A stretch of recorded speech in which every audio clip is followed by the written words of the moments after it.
Selamat datang di Ajaib Alpha Weekly Snap.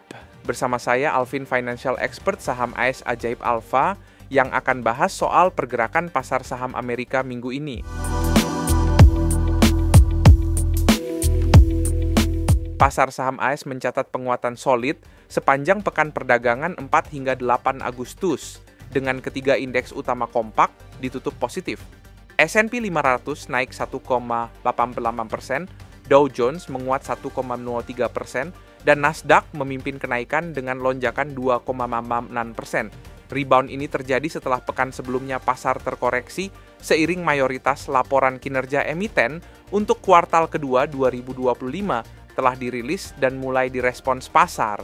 Kejelasan terkait kebijakan tarif juga menjadi katalis, termasuk penetapan tarif tambahan 25% terhadap India yang membuat totalnya menjadi 50% serta tarif 15% untuk produsen chip AS seperti Nvidia dan AMD. Sedangkan ada juga saham yang mengalami kenaikan terbesar pekan lalu, dipimpin oleh Shopify yang melesat 26,73%, diikuti AppLovin naik 20,80%, Palantir bertambah 20,54%, Arista Networks naik 18,12%, dan Micron Technology menguat 12,17%. Pekan ini menjadi bukti sentimen positif kembali mengalir ke Wall Street. Pada pekan ini, ada beberapa berita yang menarik yang berdampak pada pasar saham AS. Ketegangan dagang Amerika Serikat dan India memanas. AS resmi menambah tarif 25% untuk berbagai produk impor dari India, mulai dari tekstil, mobil, hingga elektronik yang membuat total tarif melonjak jadi 50%, salah satu yang tertinggi di dunia. Kebijakan ini mulai berlaku 28 Agustus dan berpotensi memukul pendapatan ekspor India serta perusahaan yang punya basis produksi di sana. Di Washington, Presiden Donald Trump mencalonkan Stephen Miran, Ketua Dewan Penasihat Ekonomi, untuk masuk Dewan Gubernur Federal Reserve. Meski masa jabatannya singkat hingga Januari 2026, Miran dikenal pro tarif tinggi, pro pemangkasan pajak, dan ingin mereformasi Fed secara radikal, sebuah langkah yang bisa memberi Trump pengaruh lebih besar atas bank sentral. Trump juga mengancam industri farmasi global. Ia berencana memberlakukan tarif impor obat yang dimulai rendah lalu naik hingga 150%, bahkan berpotensi 260% dalam 12-18 bulan. Australia, yang mengekspor lebih dari 2 miliar dolar Australia obat-obatan ke AS, menjadi salah satu negara yang paling terancam. Sementara itu, pasar saham Eropa ikut naik. StoXX 600 naik 0,4% berkat laporan laba positif dari raksasa seperti Diageo, DHL, dan BP, serta optimisme bahwa The Fed akan memangkas suku bunga pada September. Pertumbuhan laba kuartal kedua diproyeksikan 3,1%, naik dari perkiraan awal 1,8%. Dan terakhir, Trump membuka pintu investasi dana pensiun AS atau 401k ke aset alternatif seperti kripto, private equity, dan real estate.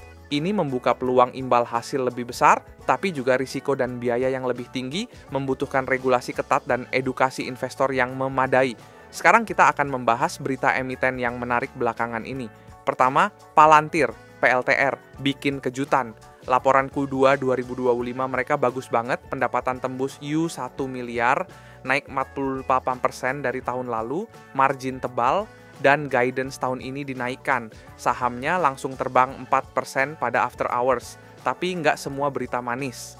Berkshire Hathaway-nya Warren Buffett lapor laba operasi turun 4%, dan laba bersih jeblok gara-gara rugi di Kraft Heinz. Sahamnya turun 3%, tapi mereka sekarang pegang kas rekor US 344 miliar. Lanjut ke AMD, pendapatan Q2 naik 32%, tapi rugi operasional masih ada gara-gara masalah inventory ekspor ke Cina.